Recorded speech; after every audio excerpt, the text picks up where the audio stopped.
Hi hello friends, പുതിയൊരു സ്റ്റോറിയിലേക്ക് എല്ലാവർക്കും സ്വാഗതം. അങ്ങനെ നമ്മുടെ ഭൂമിയെ ഏറ്റെടുക്കുകയാണ് കേട്ടോ. അതായത് ഒരു എഗ്രിമെൻ്റ് വിവാഹത്തിലൂടെ ഭൂമിയെ കൂടെ കൂട്ടുകയാണ് നമ്മുടെ അജയ്. അപ്പോൾ വേറെ ഒരു നിവൃത്തിയില്ലാതെ ഭൂമിയാണെങ്കിൽ ആ ഒരു എഗ്രിമെൻ്റ് വിവാഹത്തിന് സമ്മതിക്കുകയാണ്. ഇപ്പോൾ തൻ്റെ കൂടെ ആരുമില്ല, അമ്മയോ അച്ഛനോ ആരും. തനിക്ക് സ്വന്തമെന്ന് കരുതി എല്ലാവരും തന്നിൽ നിന്ന് നഷ്ടമായിരിക്കുന്നു എന്ന് മനസ്സിലാക്കിയ ഭൂമിയാണെങ്കിൽ അജയുടെ ഒപ്പം പോവുകയാണ് കേട്ടോ. അതേസമയം അജയ് ഒരു വാക്കുകൂടെ നൽകുന്നുണ്ട്. തൻ്റെ അമ്മ നിരപരാധിയാണെങ്കിൽ ആ അമ്മേനെ പുഷ്പം പോലെ ഞാൻ ഇറക്കിക്കൊണ്ടുവരുമെന്നും അതിന് എത്ര രൂപ ചിലവാകേണ്ടി വന്നാലും ഞാൻ അത് തന്നേക്കാം എന്നൊക്കെ ഉള്ള ഒരു ഉറപ്പും വാക്യം പ്രകാരമായിരിക്കും കേട്ടോ ഭൂമിയാണെങ്കിൽ ഈ ഒരു കോൺട്രാക്റ്റ് മാരേജിന് സമ്മതിക്കുന്നത്. കാരണം തൻ്റെ ജീവനായ അച്ഛൻ തന്നെ വിട്ടുപോയി. അതുപോലെ തന്നെ ഇനി തനിക്ക് ഏക ആശ്വാസവും ആശ്രയവും തനിക്കെന്ന് പറയാനും ഈ ഭൂമിയിൽ ജീവിച്ചിരിക്കുന്നത് തൻ്റെ അമ്മ മാത്രമാണ്. അതുകൊണ്ട് തന്നെ ആ അമ്മയെ തനിക്ക് വേണമെന്ന ആ ഒരു ഉറച്ച വിശ്വാസത്തിൻ്റെ പുറത്തായിരിക്കും ഭൂമിയാണെങ്കിൽ കോൺട്രാക്റ്റ് മാരേജിന് സമ്മതിക്കുന്നത് കേട്ടോ. ഈ ഒരു കോൺട്രാക്റ്റിൽ ഒരുപാട് നിബന്ധനകളും നിയമങ്ങളും ഒക്കെ ഉണ്ടായിരിക്കുവേ പരസ്പരം രണ്ടുപേരും സമ്മതിച്ച് ഒപ്പുവെക്കുകയാണ് കേട്ടോ. അതായത് ഒരു റൂമിൽ കഴിയുകയാണെങ്കിലും ഭാര്യ ഭർത്താക്കന്മാരായിട്ടല്ല എന്നും രണ്ടുപേർക്കും രണ്ട് കിടക്കയാണെന്നും എന്നൊക്കെയുള്ള നിബന്ധനകളായിരിക്കും കേട്ടോ. അതുപോലെ പരസ്പരം തങ്ങൾക്കുള്ള ജോലികളൊക്കെ തങ്ങൾ തന്നെ ചെയ്യണം. അത് മറ്റൊരാളുടെ മേൽ അടിച്ചേൽപ്പിക്കേണ്ട കാര്യമൊന്നുമില്ല. അതായത് ഒരു ഭർത്താവിൻ്റെ കടമയാണ് അല്ലെങ്കിൽ ഭാര്യയുടെ കടമയാണ് എന്ന് പറഞ്ഞ് ഒരു ജോലികളും പങ്കിടാനോ അങ്ങനെയൊന്നും പാടില്ല. അവനവൻ്റെ കാര്യങ്ങൾ അവനവൻ തന്നെ നോക്കുക. മറ്റുള്ളവരുടെ മുൻപിൽ അധികാരം കാണിക്കാനോ ഒന്നും വരരുത്. മറ്റൊരുവൻ്റെ സ്വാതന്ത്ര്യത്തിൽ കൈകടത്താനും പാടില്ല. അങ്ങനെ കുറേയധികം നിബന്ധനകളോടുകൂടി ആ ഒരു മാരേജ് കോൺട്രാക്റ്റിൽ ഒപ്പുവെക്കുകയാണ് കേട്ടോ നമ്മുടെ ഭൂമിജയും അതുപോലെ തന്നെ അജയും.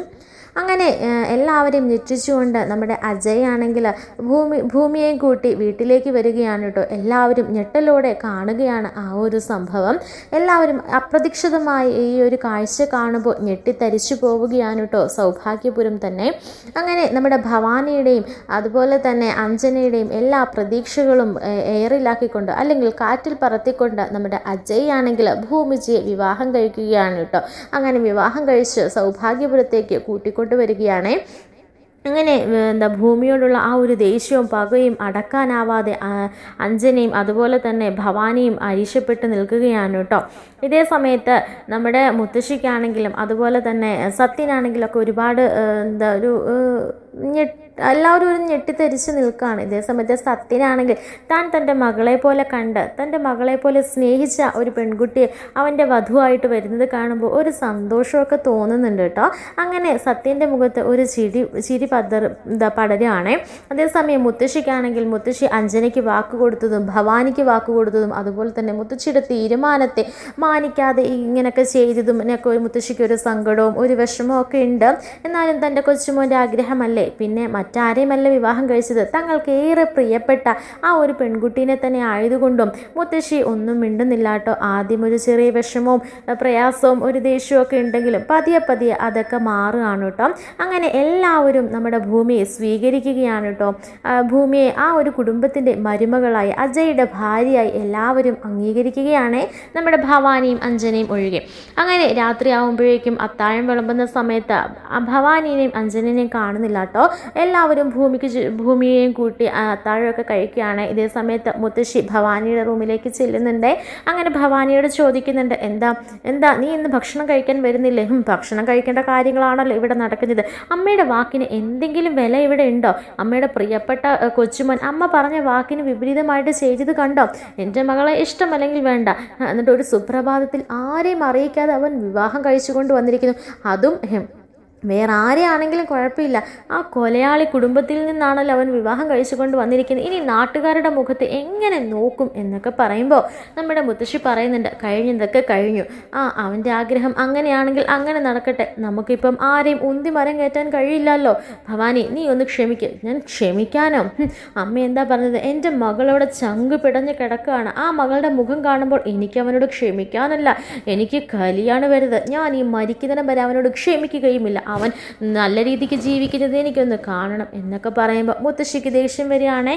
മുത്തശ്ശി കോപിച്ചിട്ട് പറയാണ്, നീ അങ്ങനൊന്നും പറയരുത്, നിൻ്റെ മകൻ്റെ സ്ഥാനത്ത് അവനും, അതുകൊണ്ട് അവന് അവളെ വിവാഹം കഴിക്കാൻ താല്പര്യമെങ്കിൽ അത് അങ്ങനെ തന്നെ പോട്ടെ, ഇഷ്ടമല്ലാത്ത ഒരാളെ വിവാഹം കഴിച്ച് എത്ര കാലം മുൻപോട്ട് പോകും എന്ന് പറഞ്ഞാൽ ഇങ്ങനൊന്നും പറയരുത്. പിന്നെ നീ പറഞ്ഞല്ലോ ഒരു കൊലയാളി കുടുംബമെന്ന്, അവിടെ എന്ത് സംഭവിച്ചു, എന്താണ് സംഭവിച്ചതെന്നൊന്നും നമുക്കറിയില്ല. അതുകൊണ്ട് വിധി വരുന്നതിന് മുമ്പ് നമുക്ക് ആരും വിധിക്കാനും കഴിയില്ല. ആ കുട്ടിയുടെ അമ്മ നിരപരാധിയാണെന്ന് എല്ലാവരും പറയുന്നുണ്ട്. അതുകൊണ്ട് നമ്മളതൊന്നും വിശ്വസിക്കേണ്ട. പിന്നെ അജയ്ക്കില്ലാത്ത നാണക്കേട് നമുക്കെന്തിനാ, അല്ല നിനക്കെന്തിനാ? എല്ലാവരും സല്യൂട്ട് അടിക്കുന്ന ഒരു പോലീസ് അവനില്ലാത്ത നാണക്കേടൊന്നും നമുക്ക് വേണ്ട കാര്യമില്ല.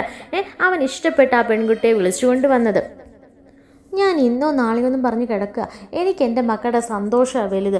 ഇനിയിപ്പം ഞാൻ ആരോടും ഒന്നും പറയാനില്ല. പിന്നെ അഞ്ജനയോട് പറഞ്ഞ് നീ കാര്യങ്ങൾ മനസ്സിലാക്കിപ്പിക്കുക, അത്രേ എനിക്ക് പറയാനുള്ളൂ. ഭക്ഷണത്തിൻ്റെ കാര്യത്തിൽ നിങ്ങൾ വാശി പിടിക്കേണ്ട കാര്യമൊന്നുമില്ല, വന്ന് ഭക്ഷണം കഴിച്ചിട്ട് കിടക്കുക എന്ന് പറഞ്ഞിട്ട് മുത്തശ്ശിയും പോവുകയാണ് കേട്ടോ. ഇത് കേൾക്കുമ്പോൾ ഭവാനിക്ക് ഉള്ള അരിശം കൂടുകയാണ്. കാരണം തങ്ങളെ എല്ലാവരും അകറ്റി നിർത്തി എല്ലാവരും വിവാഹം ആഘോഷിക്കുകയാണെന്ന് മനസ്സിലാക്കുകയാണ്. പിന്നെ ഇത്രയും കാലം ഭവാനി എന്തിനു വേണ്ടിയിട്ടാണോ ഈ കടുങ്കൈകളെല്ലാം ചെയ്തു കൂട്ടിയത്, അതെല്ലാം ഒറ്റ നിമിഷം കൊണ്ട് എല്ലാം തകർന്നു വീഴുന്ന ആ ഒരു ദേഷ്യവും അരിശവും ഒക്കെ കൂടി ഭവാനിക്ക് തൻ്റെ ജീവൻ തന്നെ എടുത്താലോ എന്നുള്ളൊരു ദേഷ്യത്തിൽ നിൽക്കുകയാണ്.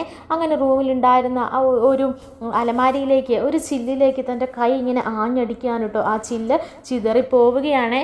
അങ്ങനെ പിന്നീട് കാണിക്കുന്നത് നമ്മുടെ അഞ്ജനയും അതുപോലെ തന്നെ വിജയും ഒരുമിച്ച് സന്തോഷത്തോടെ അവരുടെ ജീവിതം അങ്ങ് ആരംഭിക്കുകയാണ്. സന്തോഷത്തോടെ എന്ന് പറഞ്ഞാൽ ഒരു എഗ്രിമെൻ്റ് വിവാഹം അങ്ങനെ ആരംഭിക്കുകയാണ് കേട്ടോ.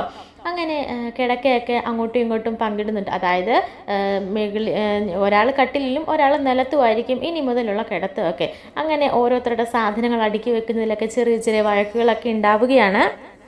അങ്ങനെ ഇത് നിൻ്റെ സ്ഥലം, ഇതെൻ്റെ സ്ഥലം, ഇതെൻ്റെ സാധനങ്ങൾ വെക്കാനുള്ളത്, ഇതെൻ്റെ കബോർഡ് എന്നൊക്കെ പറഞ്ഞ് രണ്ടുപേരും ചെറിയ ചെറിയ രീതിയിലെ കുസൃതികളും കുറുമ്പുകളും ഒക്കെ ആയിട്ട് മുൻപോട്ട് പോവുകയാണ്. ഇതേ സമയത്ത് നയനയെ ഓർത്തുള്ളൊരു വിഷമം അജയുടെ മനസ്സിലുണ്ടെങ്കിലും നമ്മുടെ ഭൂമിയുടെ കുറുമ്പുകളിൽ അതെല്ലാം മറന്നു പോവുകയാണ് കേട്ടോ. പതിയെ പതിയെ ഭൂമിയെ സ്നേഹിക്കാനും അതുപോലെ തന്നെ ഭൂമിയോടൊരു ഒരു പ്രണയം തോന്നാനും ഒക്കെ തുടങ്ങാനുണ്ടോ നമ്മുടെ അജയ്ക്കും. അങ്ങനെ ഭൂമിയാണെങ്കിലും തൻ്റെ അച്ഛൻ്റെ ഒരു വേർപാടൊക്കെ അജയിലൂടെ മറന്നു പോവുകയാണ് കേട്ടോ. അജയുടെയും അതുപോലെ തന്നെ കുടുംബത്തോടൊപ്പം ഒക്കെയുള്ള ഭൂമിയുടെ ആ ഒരു സന്തോഷ നിമിഷങ്ങളിൽ ഭൂമി എല്ലാം മറക്കുകയാണ്. കുറച്ച് ദിവസങ്ങൾക്ക് ശേഷം നമ്മുടെ അജയ് ആണെങ്കിൽ ഭൂമിയെ ഒരു കേസിൻ്റെ ഭാഗമായിട്ടുള്ള ഒരു തെളിവ്, മറ്റൊരു കേസിൻ്റെ ഭാഗമായിട്ടുള്ള ഒരു തെളിവ് ഇങ്ങനെ ഭൂമിയുടെ കയ്യിൽ കൊടുക്കുന്നുണ്ട് കേട്ടോ. അതായത് ഒരു കവറിൽ പൊതിഞ്ഞ നിലയിലായിരിക്കും കേട്ടോ അതുണ്ടായിരിക്കുക. അപ്പോൾ ഭൂമിയാണെങ്കിൽ അത് ഭദ്രമായിട്ട് തന്നെ കബോർഡിൽ വെക്കുന്നുണ്ട്. അങ്ങനെ ഭൂമിയാണെങ്കിൽ കുളിക്കാൻ കയറിയിരിക്കുകയാണേ. ഇതേ സമയത്ത് നമ്മുടെ അജയ് വന്നിട്ട് ഓഫീസിൽ നിന്ന് വന്നിട്ട് ചോദിക്കുന്നുണ്ട്, ഭൂമി തൻ്റെ കയ്യിൽ ഞാൻ തന്നിരുന്നില്ലേ ആ ഒരു സാധനം എവിടാ വെച്ചത് എന്ന് ചോദിക്കുമ്പോൾ അത് ആ കബോർഡിലുണ്ട് എന്ന് പറയാണ്. താനൊന്ന് വന്ന് എടുത്തതാ എന്ന് പറയുമ്പോൾ പറയുന്നുണ്ട്, അജയ് ഞാൻ കുളിക്കുക, അജയ് നോക്കിയാൽ കാണാവുന്ന സ്ഥലത്ത് തന്നെ ആയിരിക്കണം, ഒന്ന് തുറന്ന് നോക്ക് എന്നിങ്ങനെ പറയാൻ കേട്ടോ. ഈ സമയത്ത് അജയ് ആണെങ്കിൽ കബോർഡും കാര്യങ്ങളും ഒക്കെ ഇങ്ങനെ തുറന്ന് നോക്കിയിട്ട് അവിടെ ഒന്നും കാണുന്നില്ല കേട്ടോ. അങ്ങനെ അവസാനം ഭൂമിയുടെ സാധനങ്ങളൊക്കെ വെക്കണ ആ ഒരു അലമാരി തുറന്ന് നോക്കുകയാണ് കേട്ടോ. അങ്ങനെ അലമാരിൽ തുറന്ന് നോക്കുമ്പോൾ ഭൂമിയുടെ ഓർണമെന്റ്സും കാര്യങ്ങളും ഒക്കെ ഇരിക്കുന്ന ഒരു വലിയൊരു ബോക്സ് കാണുകയാണ് കേട്ടോ.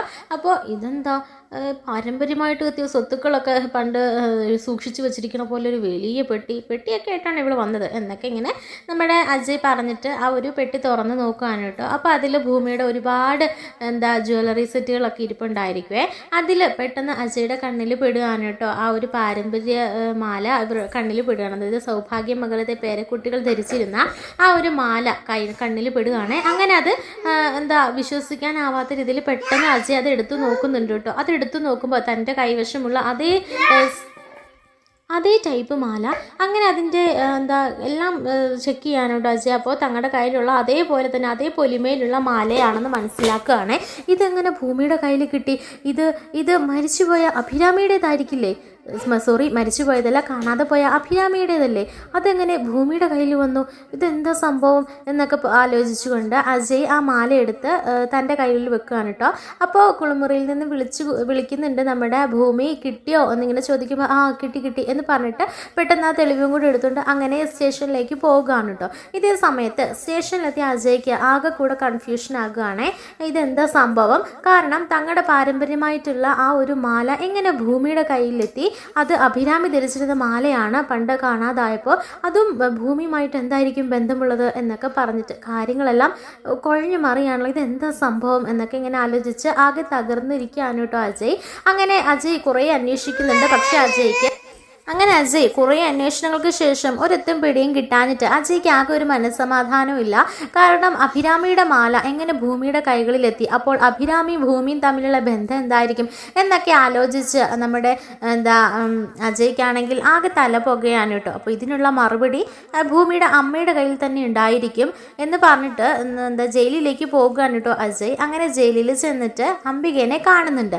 അപ്പോൾ അംബിക പറയുന്നുണ്ട്, ഞാൻ പറഞ്ഞല്ലോ സാറേ, ഞാൻ ഒരു തെറ്റും ചെയ്തിട്ടില്ല, എൻ്റെ ഭർത്താവിനെ, എൻ്റെ അച്ചുവേട്ടനെ കൊന്നത് ആ ഗുണ്ടകളാണ്, അതിൽ പരമേ എനിക്കൊന്നും അറിയില്ല എന്നൊക്കെ പറഞ്ഞ് കരയാണ് കേട്ടോ. അതേ സമയത്ത് അജയ് പറയുന്നുണ്ട്, അമ്മയോട് ഇപ്പോൾ ആ കാര്യങ്ങളൊന്നും ചോദിക്കാനോ അതിനെക്കുറിച്ചുള്ള വിശദാംശങ്ങൾ അറിയാനോ അല്ല ഞാനിവിടെ വന്നത്, മറ്റൊരു സത്യമാണ് എനിക്ക് അറിയേണ്ടത് എന്ന് പറയാൻ കേട്ടോ. അത് കേൾക്കുമ്പോൾ അംബിക ഒന്ന് പതറുന്നുണ്ടേ. അപ്പോൾ എന്ത് സത്യം എന്നാണ് സാറ് പറയുന്നത്? അതൊരു സത്യം, അതിന് എനിക്ക് കൃത്യമായ മറുപടി വേണം, കാര്യം വളച്ചൊടിക്കുകയൊന്നും ചെയ്യരുത്, കൃത്യമായ മറുപടി തന്നെ എനിക്ക് തരണം എന്ന് പറയാൻ കേട്ടോ. അപ്പോൾ അംബിക പറയുന്നുണ്ട്, എന്ത് മറുപടി തരണമെന്നാണ് പറയുന്നത്, കാര്യം അറിഞ്ഞാലല്ലേ എനിക്ക് എന്തെങ്കിലും പറയാൻ കഴിയുള്ളൂ, സാർ വളച്ചൊടിക്കാതെ കാര്യം എന്താണെന്ന് വെച്ചാൽ പറ എന്ന് പറയാൻ കേട്ടോ. അപ്പോൾ അംബികയുടെ മനസ്സിൽ ആ ഒരു ഭയം ഉണ്ടായിരിക്കും കേട്ടോ. കാരണം അജയ് ആ ഒരു കാര്യങ്ങൾ, ജയിലിൽ കിടന്ന കാര്യങ്ങളൊന്നും അല്ലെങ്കിൽ അതിന് പിന്നിൽ എന്തോ വലിയൊരു കാര്യമാണെന്ന് മനസ്സിലാക്കുകയാണേ.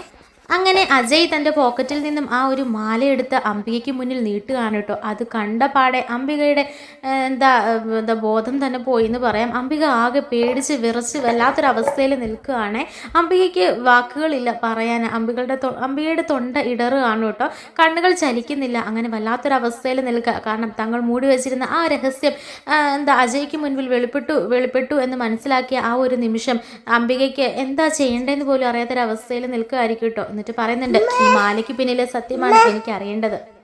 ഈ മാല അമ്മയുടെ മോളുടെ ആഭരണപ്പെട്ടിലിരുന്നതാ, അതെങ്ങനെ അതിനകത്ത് വന്നു, എനിക്ക് ആ സത്യമാണ് അറിയേണ്ടത്. ഇനി കള്ളത്തരം പറഞ്ഞ് ഒഴിയാൻ നോക്കണ്ട, ഇത് ഞങ്ങളുടെ കുടുംബത്തിൻ്റെ പാരമ്പര്യേതര മാലയാണ്, അതും നഷ്ടപ്പെട്ടു പോയ ഞങ്ങളുടെ അഭിരാമിയുടെ മാല, അതെങ്ങനെ ഭൂമിയുടെ കയ്യിലെത്തി, അത് മാത്രം എനിക്ക് അറിഞ്ഞാൽ മതി എന്ന് പറയുമ്പോഴായിരിക്കും പൊട്ടി കരയുകയാണ് കേട്ടോ നമ്മുടെ അംബിക. അങ്ങനെ അംബികയോട് കാര്യങ്ങളെല്ലാം ചോദിക്കുമ്പോൾ അതുവരേക്കും നടന്ന എല്ലാ പരമാർത്ഥങ്ങളും അംബിക അജയോട് പറയാണ് കേട്ടോ. അങ്ങനെ അജയ് താൻ വിവാഹം കഴിച്ച് വീട്ടിലേക്ക് കൊണ്ടുവന്ന ആ പെൺകുട്ടി തൻ്റെ മുറപ്പെണ്ണാണെന്നും കുറേ വർഷങ്ങൾക്ക് മുൻപ് കാണാതായ തൻ്റെ മുറപ്പെണ്ണിനെ തന്നെയാണ് താൻ വീട്ടിലേക്ക് കൈപിടിച്ച് കയറ്റിയതെന്നും ഒക്കെയുള്ള സത്യങ്ങൾ അവിടെ വെച്ച് അറിയുകയാണ് കേട്ടോ. ഒരു നിമിഷം ചങ്ക് തകർന്നു പോയെങ്കിലും ആ തൻ്റെ കാണാതെ പോയ തൻ്റെ അനിയത്തിക്കുട്ടി അല്ലെങ്കിൽ തൻ്റെ ഭാര്യ, തൻ്റെ മുറപ്പെണ്ണിനെ തനിക്ക് തിരിച്ചു കിട്ടിയ ആ ഒരു സന്തോഷമായിരിക്കും കേട്ടോ അജയ്ക്ക്. അങ്ങനെ അജയ് ആണെങ്കിൽ നിറകണ്ണുകളോടുകൂടി ആ അമ്മയോട് ഒന്നും പറയാതെ അങ്ങനെ വീട്ടിലേക്ക് മടങ്ങുകയാണ് കേട്ടോ. അങ്ങനെ വീട്ടിൽ ചെന്നതിന് ശേഷം നമ്മുടെ ഭൂമിയെ അടിമുടി ഒന്ന് നോക്കുന്നുണ്ട് കേട്ടോ. എന്നിട്ട് ഭൂമി ചോദിക്കുന്നുണ്ട്, എന്താ സാറേ എന്ന് ചോദിക്കുമ്പോൾ ഒന്നും പറയുന്നില്ല കേട്ടോ.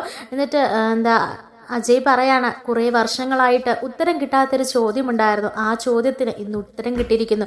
അപ്പോൾ എന്താ ആ ചോദ്യം എന്ന് ഭൂമി ചോദിക്കുമ്പോൾ ആ ചോദ്യം ഇപ്പോൾ ഇവിടെ വെളിപ്പെടുത്തേണ്ട ആ ഒരു സ്റ്റേജ് എത്തിയിട്ടില്ല, അതിന് കുറച്ച് കാലതാമസം കൂടിയുണ്ട്. അതിന് പിന്നിൽ ചില കൂടെ ലക്ഷ്യങ്ങൾ ഉള്ളവരുണ്ട്. ആ ലക്ഷ്യങ്ങളൊക്കെ അടിപതറി അല്ലെങ്കിൽ അടിച്ച് തെറിപ്പിച്ചിട്ട് വേണം സത്യങ്ങളെല്ലാം എല്ലാവർക്കും മുൻപിൽ തെളിയിക്കാൻ. അതുകൊണ്ട് കുറച്ച് സമയം കാത്തിരിക്കുക. അപ്പോൾ നിനക്ക് മനസ്സിലാവും, നിനക്ക് ഗുണമുള്ള കാര്യമല്ല, നിന്റെ ജീവിതം തന്നെ മാറ്റിമറിക്കുന്ന ഒരു കാര്യം എന്നൊക്കെ പറയാൻ കേട്ടോ. ആ സമയത്ത് നമ്മുടെ ഭൂമി പറഞ്ഞിട്ട്, എൻ്റെ ജീവിതം ഇതിൽ കൂടുതൽ എന്ത് മാറി മറിയാനാണ് സാറേ, ഇനി മാറി മറിയാനായിട്ട് ഒന്നുമില്ല എന്ന് പറയുമ്പോൾ അജയ് പറയുന്നുണ്ട്, അതൊക്കെ നിന്റെ വെറും തോന്നല, ഇനിയാണ് നിന്റെ ശരിക്കുമുള്ള ജീവിതം തുടങ്ങാൻ പോകുന്നത് എന്ന് പറയാൻ കേട്ടോ. അങ്ങനെ തൻ്റെ മുറപ്പെണ്ണിനെ പ്രണയിക്കുന്ന ഒരു കാമുകനെയാണ് ഇനി നമ്മൾ കാണാൻ പോകുന്നത്.